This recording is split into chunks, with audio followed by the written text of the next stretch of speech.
Greetings and salutations, my name is Tish and welcome to the Artist Haven. In this video we're going to be using this color palette in a cup bottom reverse dip pour. I've got my paints all ready, so let's get down to it. I will put a list of the colors that I'm using in this pour down in the description box below.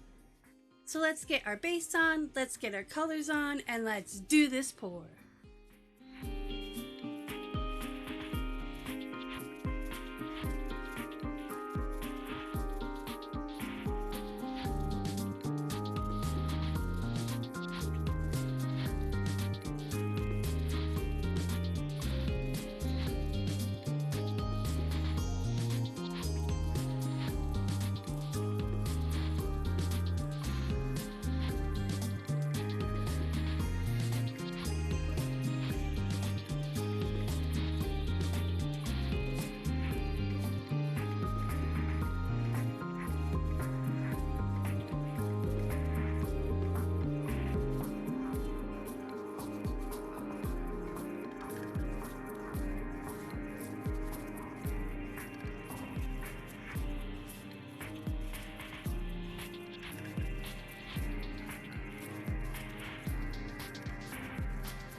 That is an experiment that turned out not like I expected, but I am going to let this dry. Because I used mix, I know that there's going to be transparency and lacing and cells and all other kinds of cool stuff that's going to pop up.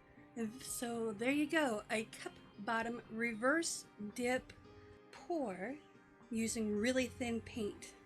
Thank you so much for joining me today. I appreciate you. Remember, be kind to one another. Peace, love, and happiness.